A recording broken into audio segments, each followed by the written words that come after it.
সাত আসমান নাকি আল্লাহর ডান হাতের ভিতরে থাকবে, সাতটা জমিন আল্লাহর বাঁ হাতের ভিতরে থাকবে। আল্লাহু আকবার বলেন।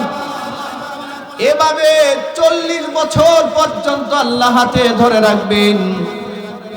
এই আসমান জমিন হাতে ধরে রাখবেন আল্লাহ তার মুষ্টির ভিতরে। আপনারা বলবেন হুজুর কোত্থেকে বললেন এটা?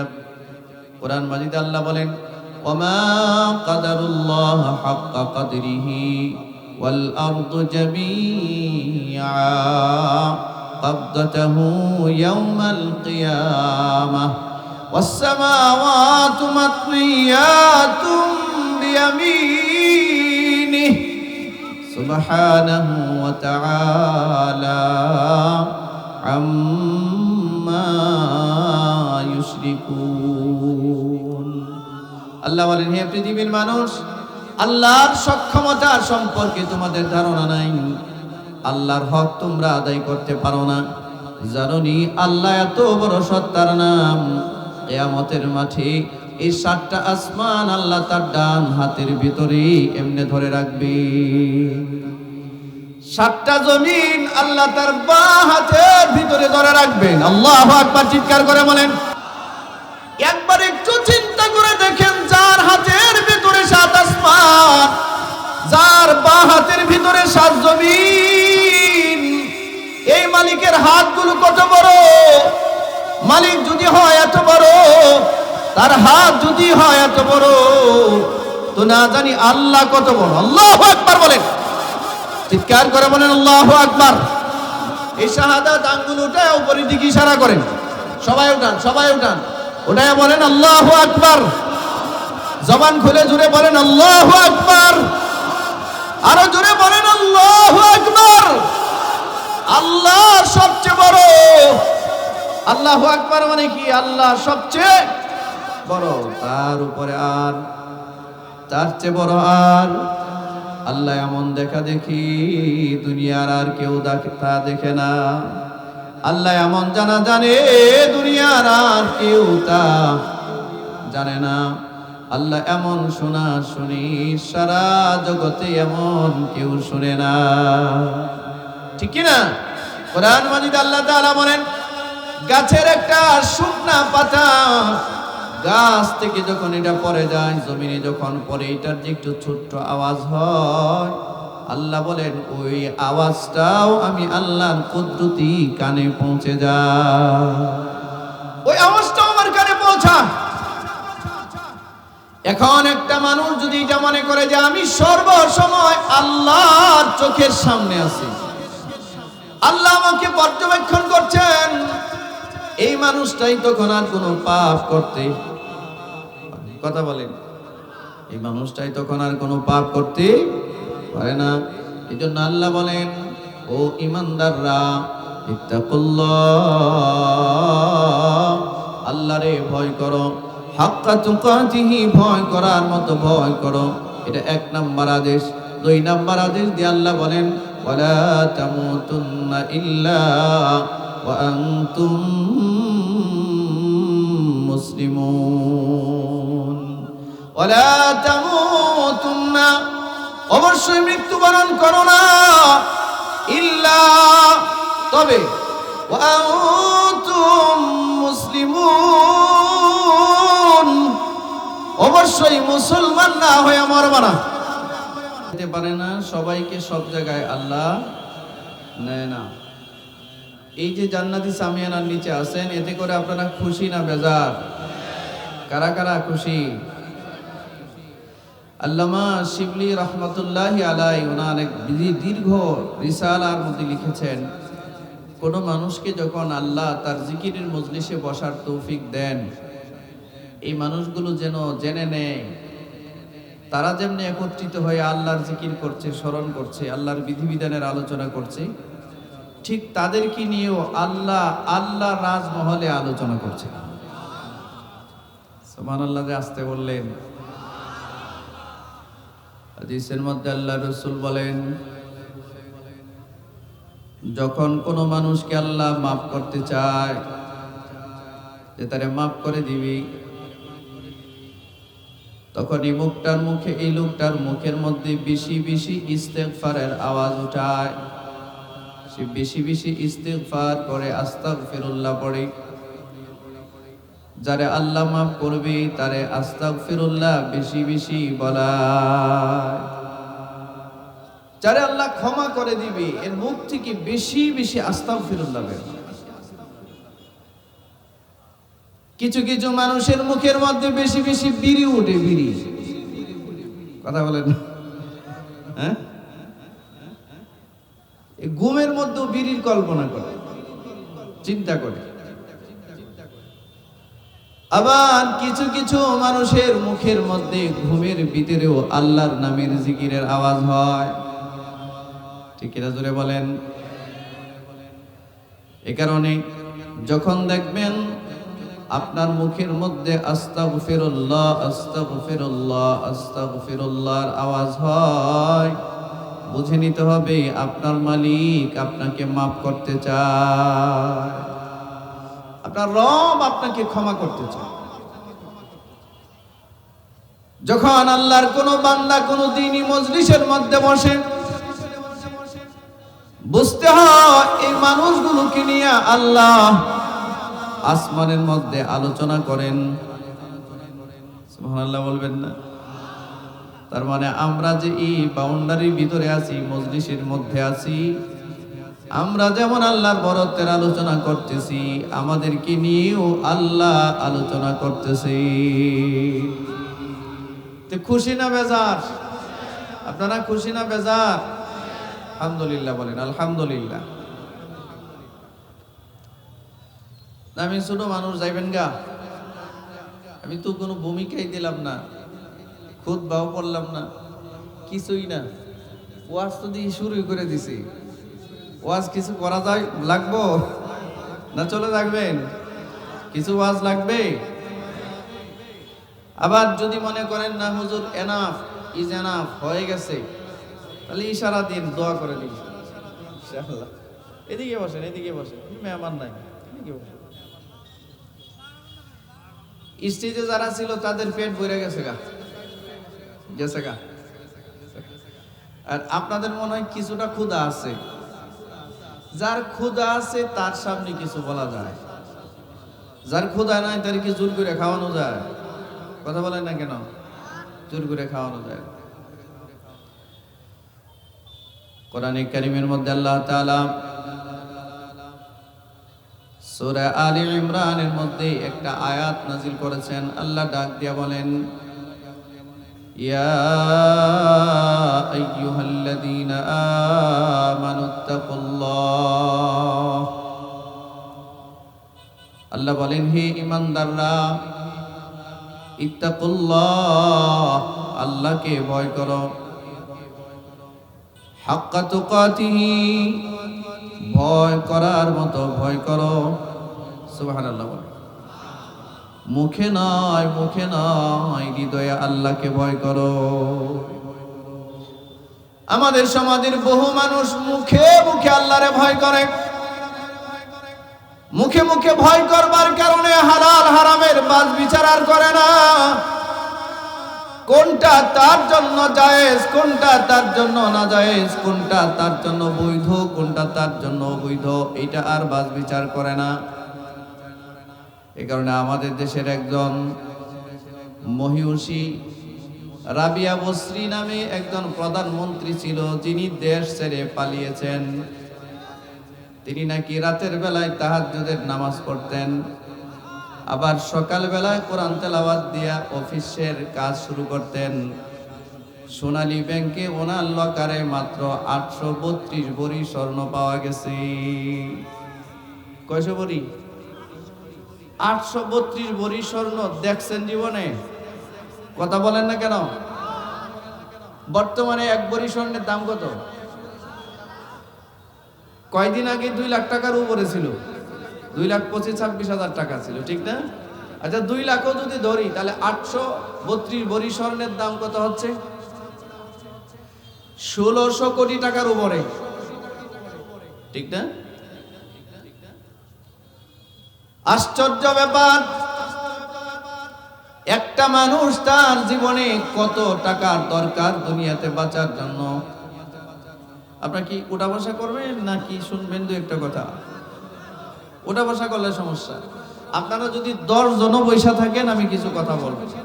আমার এই 10,000 মানুষের দরকার নাই যে নাটক সিনেমা দেখতে আসবে, এটার আমার প্রয়োজন নাই। আপনি অল্প মানুষ বসে থাকেন, তবে ধৈর্যের সহিত এই মজলিসের আদব নিয়ে বসেন, আশা করি উপকার হবে। সম্মানিত ভাইয়েরা আমার, আমাদের সমাজের বহু ইমানদার আছে মুখে মুখে আল্লাহরে ভয় করে, অন্তরে আল্লাহরে ভয় করে না। মুখে যা বলে হৃদয়ে তা ধারণ করে না। ঠিক কিনা জোরে বলেন? মুখ আর হৃদয় যদি এমন হতো তাহলে আমাদের দেশের এরকম 28 লক্ষ কোটি টাকা পাচার হতো না। এই 16 বছরে 17 বছরে 28 লক্ষ কোটি টাকা তারা পাচার করে ফেলেছে। দেশটাকে গুরুস্থান বানায় দিয়েছে, গুরুস্থান। এই 16 বছরে মাহফিলে গেলে দেখতাম বড় বড় নেতারা মাইক হাতে নিয়ে বয়ান করতো, মনে হয় যেন আব্দুল কাদের জিলানী বয়ান করতেছে। এত সুন্দর সুন্দর কথা বলতো, মনে হচ্ছে যে এই লোকের মতো তো সৎ মানুষ নাই। অথচ এরকম একটা মানুষও আর বাংলাদেশে নাই, সব পালাইছে। আচ্ছা, মানুষ যদি সৎ হয় তাহলে বাড়ি ছেড়ে, এলাকা ছেড়ে, রাষ্ট্র ছেড়ে পালাবার দরকার আছে? যদি বলেন না কেন দরকার আছে? তার মানে বোঝা গেল ভিতরে কিছুটা সমস্যা আছে, ঠিক কিনা? প্রবলেম ছিল। এই বাদামলাই, এই বাদামলাই, চানাচুরলা, চুপ করে বসো ভাই। এই বাদাম টাদাম বন্ধ করো তো। এ ভাই, মাহফিল কর্তৃপক্ষ যারা আছেন এদেরকে বন্ধ করেন। আপনারা আমাকে অনেক কষ্ট দিয়েছেন, আমি কিচ্ছু বলি নাই। আমি 2-10টা মানুষের সামনে কিছু কথা বলতে চাই, আমাকে পরিবেশ দেন, আর না হয় কিন্তু আমি উঠে চলে যাব। আমাকে অল্প সময় পরিবেশ দেন। এই বাদাম টাদাম ভিতরে বেচবেন না, আর আপনারা কেউ বাদাম চানাচুর এখন এই মুহূর্তে আর খায়েন না, পারবেন? হাত উঠান ভাই। যাওয়ার সময় তুমি বাদাম যত বড় বিক্রি করো, দরকার হয় তোমার গুলো আমি কিনা মানুষকে বিলাইবো, তুমি রাস্তায় দাঁড়ায় যাও, এখন ডিস্টার্ব করো না।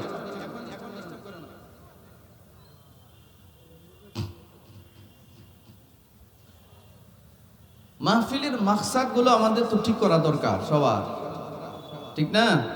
আমার আশাটা, আমার যাওয়াটা, আমার বসাটা, আমার বলাটা সবটুকুনের জন্য, আল্লাহর জন্য হয়। কার জন্য? আল্লাহর জন্য। একটু ধৈর্য ধরে বসে, বেশি সময় আমি নিব।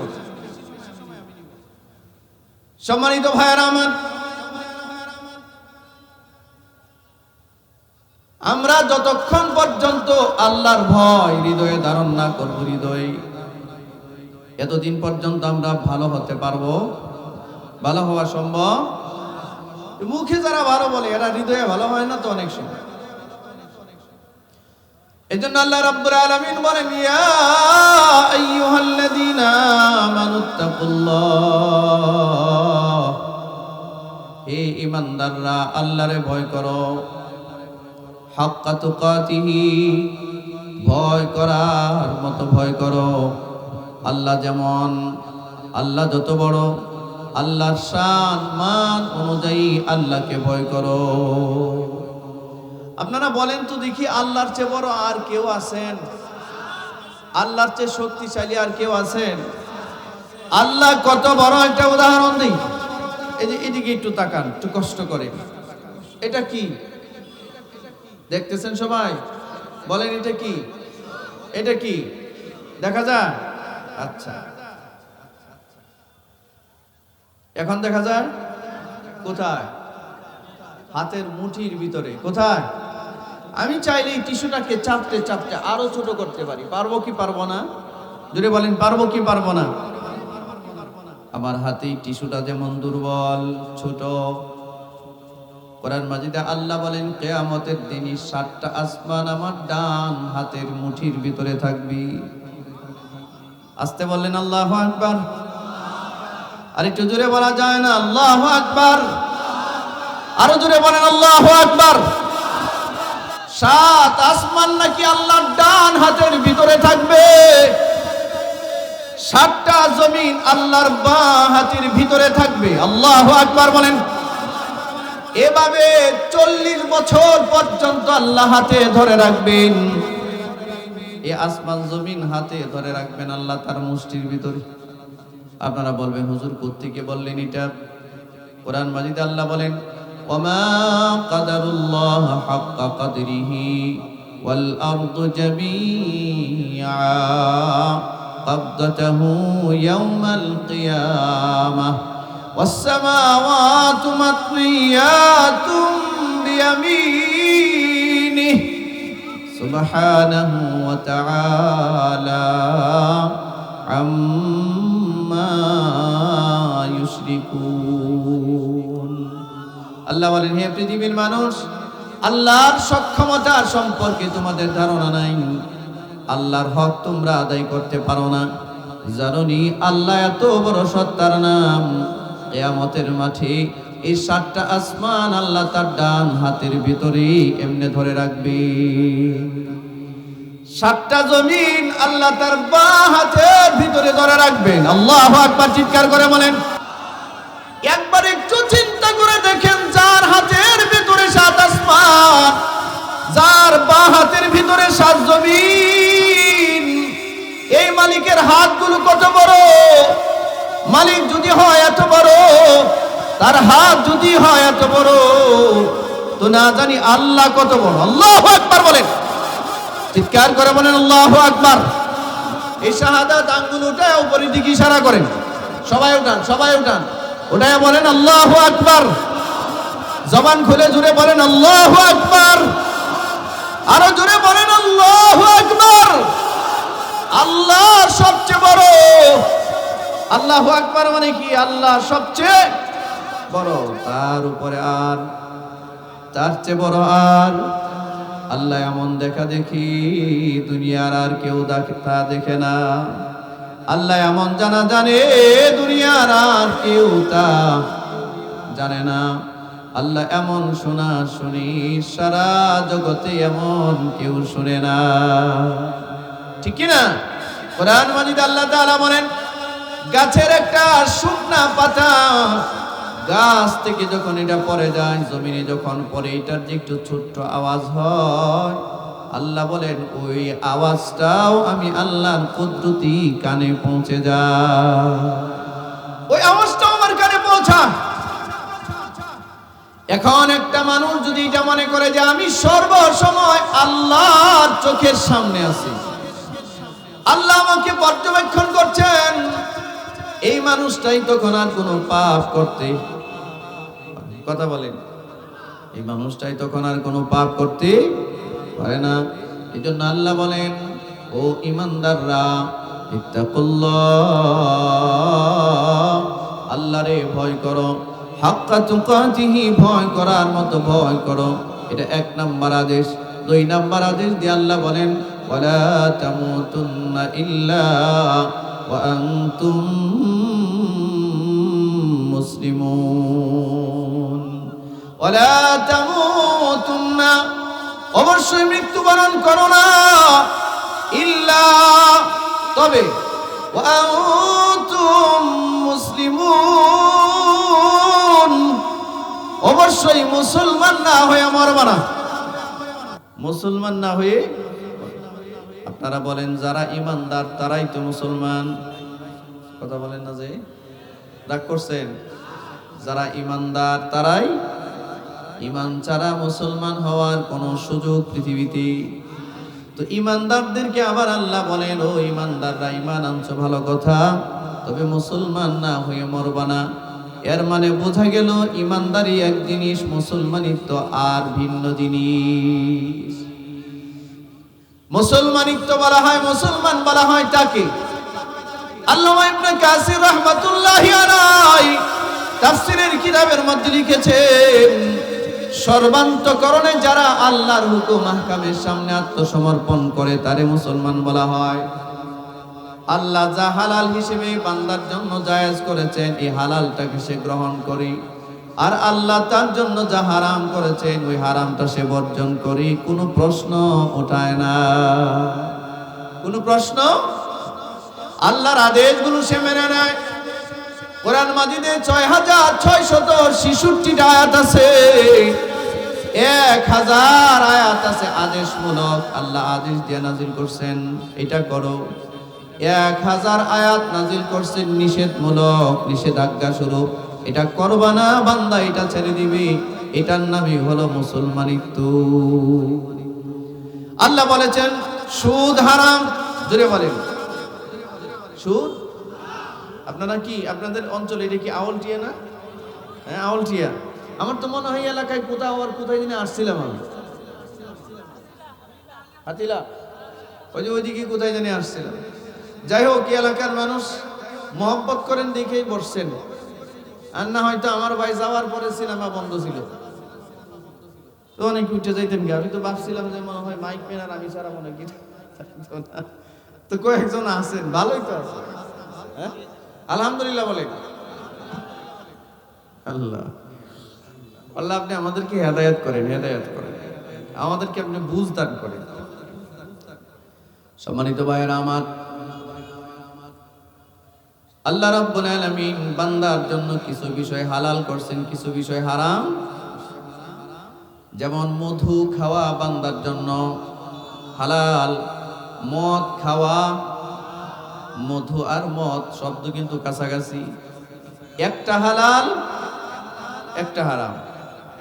এই হালাল হারামের যে মানদণ্ড, এই হালাল হারামের যে হুদুদ, এইটা যে মানবে না, এ যদি 50 বারের হাজী সাহেব হয়, সে তখন আর ইবাদতকারী হয় না, সে মুসলমান হয় না।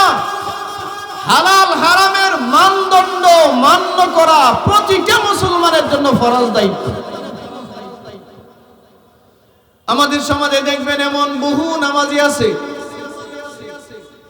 নামাজ এমনি পড়ে সুদের ব্যবসা এমনি করে, নামাজও পড়ে সুদও খায়। এমন মানুষ আছে নাকি? আপনারা আস্তে কথা বলছেন যে মনে হয় এলাকায় নাই।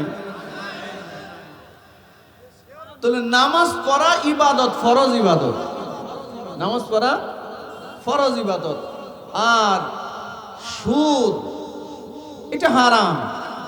ঘোষণা দিয়েছেন কি? ওয়াহাল্লাল্লাহুল বাই'a ওয়া হাররামার রিবা। আল্লাহ বলেন আমি ব্যবসা বাণিজ্যকে হালাল করলাম আর সুদকে চিরতরে আমি হারাম করলাম। নবীজি হাদিসের মধ্যে বলেন সুদখোরি 70টার উপরে পাপ আছে, 70টার উপরে সর্বনিম্ন পাপ তার মার সাথে জিনা করার পাপ। জোরে বলেন না নাউজুবিল্লাহ। অন্য বর্ণনায় রাসূল বলেন 1 টাকা যে সুদে লেনদেন করে 36 বার তার মার সাথে জিনা করার গুনাহ হয়। 1 টাকার লেনদেনে জিনার গুনাহ কয়টা? কথা বলে না, 36 বার। আস্তাগফিরুল্লাহাল আযীম। দুঃখের ব্যাপার হলো আমাদের এই দেশে এমন বহু সমাজ আছে, বহু এলাকা আছে, বহু মসজিদ আছে, ওই মসজিদের সভাপতি হইল ওই এলাকার একেবারে মার্কা মারা সুদখোর, যে তারে সভাপতির আসন দেওয়া হয়েছে। বহু জায়গায় আছে, কিন্তু এলাকার একেবারে মার্কা মারা গুন্ডা, সন্ত্রাস, চাঁদাবাজ, জমি দখলকারী, জবরদখলকারী, এরকম অপরাধীকে মসজিদের সেক্রেটারির পদ দিয়ে লাইছে। কি আজীব ব্যাপার! যে লোক তার মার সাথে জিনা করতেছে সুদের ব্যবসা করে, যে আল্লাহর সাথে যুদ্ধ করছে, তারে মসজিদ আর মাদ্রাসার সভাপতির দায়িত্ব দেওয়া হয়েছে। আপনারা বলেন এই মসজিদের 12টা বাজবে না? কথা বলেন না কেন? আওয়াজ যে কমে গেছে, ঘটনা কি? রোগীর সংখ্যা বেশি মনে হয় নাকি? হ্যাঁ, আরে এমন কোন ঘর নাই, এমন কোন ব্যক্তি নাই যে কিস্তি নাই। আশার কিস্তি, পদক্ষেপের কিস্তি, গ্রামীণের কিস্তি, আরো কত কিছু আছে, কিস্তির শেষ নাই। কিস্তি এনে মরে গেছে, সে কবরে চলে গেছে, এখনো তার নামে সুদের কিস্তি চলতেছে তার নামে। এই তো আমাদের সমাজ। একই ব্যক্তি রোজাও রাখে, নামাজও পড়ে, আবার সুদের ব্যবসাও করে। আল্লাহ বলেন আমার দেওয়া হালাল হারামের মানদণ্ড, আমার দেওয়া হুদুদ যে মানে না তারই মুসলমান বলা যায় না। এই আয়াতের ব্যাখ্যায় মিশকাতের বর্ণনা রাসূলের এক লম্বা হাদিস আছে। আল্লাহ রাসূল বলেন আন আবি হুরায়রা রাদিয়াল্লাহু তাআলা আনহু قال হযরত আবু হুরায়রা বলেন, হযরত আবু হুরায়রা থেকে বর্ণিত হাদিস, রাসূলুল্লাহ সাল্লাল্লাহু আলাইহি ওয়াসাল্লাম বলেন মান ইয়াখুযু আন্নি হাউলাইল কালিমাত। নবীজি একদিন আমাদের সামনে আসলেন, আমাদের সামনে এসে আমাদেরকে লক্ষ্য করে বললেন, ও সাহাবীরা, আমি এই মুহূর্তে তোমাদের সামনে অতীব জরুরি কয়েকটা কথা বলতে চাই। কে আসো আমার এই কথাগুলো তোমরা গ্রহণ করবি, ফায়ামালু বিহিন্না, এই কথাগুলোর উপরে নিজেও আমল করবি, আও ইউআল্লিমু মান ইয়ামালু বিহিন্না, অথবা যারা আমল করবে তাদেরকে এই কথাগুলো শিখিয়ে দিবি। কে আছে এমন, কে আছে? উপস্থিত সাহাবীদের ভিতরে সর্বপ্রথম হযরত আবু হুরায়রা বললেন, কুলতু আনা ইয়া রাসূলুল্লাহ। হযরত আবু হুরায়রা বললেন, হুজুর আমি প্রস্তুত, আপনি আমাকে শিখায়া দেন, আমি নিজেও আমল করব, যারা আমল করবে তাদেরকে শিখায়া দিব। আগ্রহটা পেশ করলেন কোন সাহাবী? হযরত, আপনাদের কি অ্যাটেনশন আছে, এদিকে মনোযোগ আছে? হযরত আবু হুরায়রা যখন বললেন, হুজুর আমাকে শিখায়া দেন, আমি আমল করব, যারা আমল করবে তাদেরকে এটা শিখায়া দিব। আল্লাহ রাসূল সাথে সাথে হযরত আবু হুরায়রার হাতটা চেপে ধরলেন, ফা আখাযা বিয়াদি, এই যে ধরেন হুজুরের হাতটা ধরলাম, এটার আরবিতে বলে ফা আখাযা বিয়াদি, হাতটা চেপে ধরলেন। হযরত আবু হুরায়রার হাতটা চেপে ধরলেন কি? মুহাম্মাদুর রাসূলুল্লাহ সাল্লাল্লাহু আলাইহি ওয়াসাল্লাম। আল্লাহ রাসূল আবু হুরায়রার হাত ধরছে, সম্মান কমছে না বাড়ছে? আর জোরে বলেন, সম্মান কমছে না বাড়ছে? আবু হুরায়রার হাত ধরে নবীজি ফাআদ্দা খামসান, পাঁচটা বিষয় আল্লাহর নবী গনে গনে আবু হুরায়রাকে শিক্ষা দিলেন। কয়টা বিষয়? আপনারা ডান হাতটা ওঠান, পাঁচটা আঙ্গুল আমারে দেখান। কয়টা বিষয় শিক্ষা দিলেন? পাঁচটা বিষয়। আপনারা শিখতে রাজি আছেন কিনা? আমল করবেন তো ইনশাআল্লাহ? এবার হাত নামান। আল্লাহ রাসূল হযরত আবু হুরায়রার হাতটা ধরে গনে গনে এই পাঁচটা বিষয় বললেন। মনে রাখবেন, নবীর হাদিস কিন্তু একটা আর দুইটা নয়, 1000 আর 2000 নয়, লক্ষ লক্ষ হাদিস নবীজি বর্ণনা করেছেন। কিন্তু কোন সাহাবীর হাত ধরে নবীজি হাদিস বলেছেন এর সংখ্যা একেবারেই কম। নবীজি এই হাদিসটা বলবার সময় আবু হুরায়রার হাতটা চেপে ধরেছেন, তার মানে এই হাদিসের গুরুত্ব নবীজি বুঝালেন, মর্যাদা, ইম্পর্টেন্স হাদিসের গুরুত্ব বুঝালেন। হাতটা চেপে ধরে এক নম্বরে আল্লাহ রাসূল বলেন, আপনাদের কাছে এটা মনে হবে হুজুর এই সমস্ত কথাবার্তা তো এর আগে আমরা বহু শুনেছি, মনে হবে নরমাল কথা, কিন্তু বাস্তবতা হলো, এটার বাস্তবতা হলো এই পাঁচটা বিষয় হচ্ছে ইসলামের ফান্ডামেন্টাল ম্যাটার, ইসলামের মৌলিক একটা বিষয়। এই পাঁচটা যে বিষয় নবীজি উল্লেখ করেছেন আপনার আমার কাছে নরমাল, কিন্তু ইসলামের এটি মৌলিক বিধান। এক নম্বরে আল্লাহ রাসূল বলেন, আবু হুরায়রা ইত্তাকিল মাহারিমা তাকুন আ'বাদান নাস। আবু হুরায়রা, আল্লাহ তোমার উপরে যা হারাম করেছেন হারামটা ছেড়ে দাও, তুমি হয়ে যাবি বড় ইবাদতকারী। সুবহানাল্লাহ, যা আসতে বললেন। আচ্ছা, বড় ইবাদতকারী হওয়ার জন্য নবীজি সববটা কি বললেন, কারণটা কি বললেন? বেশি বেশি তাহাজ্জুদ পড়তে বললেন, বেশি বেশি হজ করতে বললেন, বেশি বেশি কোরআন তেলাওয়াতের কথা বললেন, কিসের কথা বললেন? হারামটা ছাড়ো। ভাই কেউ ডিস্টার্ব করেন না, একটু মনোযোগ দিয়ে কথাগুলো একটু শোনেন। রাসূল কি ছাড়তে বলছেন একটু বলেন? এই সবাই একটু উত্তর দিন, কি ছাড়তে বলছেন? হারামটা যে সারে নবীজি একটা সনদ প্রদান করলেন, যে হারাম ছেড়ে দেয় তাকুন আ'বাদান নাস, সে পৃথিবীর সবচেয়ে বড় ইবাদতকারী হয়। বলেছেন মুহাম্মদুর রাসূলুল্লাহ সাল্লাল্লাহু আলাইহি ওয়াসাল্লাম। যার 63 বৎসরের জীবনে একদিনও একটা মিথ্যা কথা নবীর মুখ থেকে উচ্চারিত হয় না।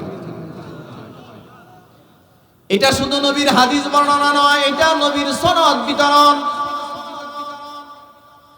আল্লাহ রাসূল বললেন, আবু হুরায়রা, আল্লাহ যা তোমার উপরে হারাম করেছেন ওই হারামটা ছেড়ে দাও, তুমি হয়ে যাবে পৃথিবীর সবচেয়ে বড় ইবাদতকারী। আমাদের সমাজে ইবাদতকারী আছে কিন্তু হারাম ছাড়ে না, কথা বলেন না। রোজা রাখে কিন্তু প্রতিবেশীর হক মারে, আছে না এরকম?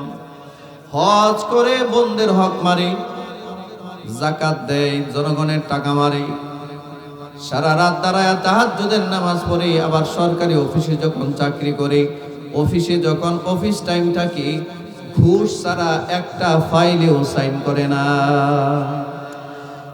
সরকারি অফিসে খায় ঘুষ আর রাত্রে পড়ে তাহাজ্জুদের নামাজ, সেই ইবাদতকারী না?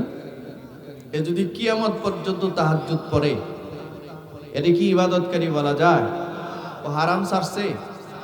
মনে রাখবেন, ইবাদত কবুলের জন্য পূর্ব শর্ত হচ্ছে অবশ্যই হারাম খাবার। হারাম খাবার কোনো দিন মুখের সামনে নেওয়া যাবে না। হালাল খাবার খেতে হবে। যেই পোশাক আশাক পরে আপনি সালাত আদায় করেন, ইবাদত করেন, এই পোশাকটা অবশ্যই হালাল টাকার কেনা হইতে হবে। আমাদের সমাজে এমন বহু মানুষ আছে যে মানুষগুলো হালাল হারামের মানদণ্ড কারে বলে মোটেও বুঝে না। সমাজে তো এমন হালত, একটা মানুষ কিভাবে আরেকজনের ইজ্জত নষ্ট করবে এটা নিয়ে ব্যস্ত। সারা দিন ব্যাপী মসজিদে 10 মিনিট বসে থাকতে পারে না, বারবার ঘড়ির দিকে থাকা। হুজুর তাড়াতাড়ি নামাজ পড়ায় না কেন? ঠিক কিনা ধরে বলেন। আর একই লোক দোকানের মধ্যে বসে 3 ঘন্টা আড্ডা দিতেছে, তার কষ্ট লাগে না? নাই সমাজে এমন মানুষ নাই? আর কি বলছে দোকানের মধ্যে বসে? হয় কারো গীবত করছে, না হয় গীবত শুনতেছে। ঠিক কিনা জুড়ে বলেন। গীবত করা হালাল না হারাম? জুড়ে বলেন। আল্লাহর নবী বলেন, ওই হাদিসের মধ্যে আল্লাহ রাসূল বলেন, 1 নম্বরে, ও আবু হুরায়রা, আল্লাহ তোমার উপরে যা হারাম করেছেন এই হারাম ছেড়ে দাও, তুমি হবে বড় ইবাদতকারী। 2 নম্বরে আল্লাহ রাসূল বলেন, ওয়ারদা বিমা কাসামাল্লাহু লাকা তাকুন আগনান নাস। আবু হুরায়রা, আল্লাহ যা তোমার তাকদীরে রিজকে হালাল হিসেবে রেখেছেন, আল্লাহর দেওয়া তাকদীরের উপরে তুমি সন্তুষ্ট হয়ে যাও, তুমি হয়ে যাবে পৃথিবীর সবচেয়ে বড় ধনী মানুষ। ডিপ্রেশন থাকবে না, না পাওয়ার হতাশা যন্ত্রণা তোমার ভেতরে কাজ করবে না। যখন যেভাবে আল্লাহ তোমাকে রাখবেন তখনই তুমি তোমার রবের সিদ্ধান্তের উপরে রাজি হয়ে যাও, তুমি হবে পৃথিবীর সবচেয়ে বড় ধনী মানুষ। কয় নাম্বার? আপনাদের মনোযোগ নাই? মনোযোগ নাই? তাহলে 2টা হাত উঠান, ওসা করেন, ওনারা চারা দেন। হাদিস বলছি ভাই, হাদিস গল্প নয়। ঠাকুরমার ঝুলি বলতেছি না, এটা হাদিস বলতেছি। 2 নম্বরে রাসূল বলেন, আল্লাহর দেওয়া রিজকে হালালের উপরে, তকসিমের উপরে, বন্টন পদ্ধতির উপরে রাজি হও, তুমি হয়ে যাবে সবচেয়ে বড় ধনী মানুষ। 3 নম্বরে আল্লাহ রাসূল বলেন, ওয়া আহসিন ইলা জারিকা তাকুম মুমিনা। আবু হুরায়রা, ওয়া আহসিন ইলা জারিক, ও আবু হুরায়রা, তোমার প্রতিবেশীর সাথে সদাচরণ করবা, প্রতিবেশীর সাথে মায়া মমতার ব্যবহার করবা।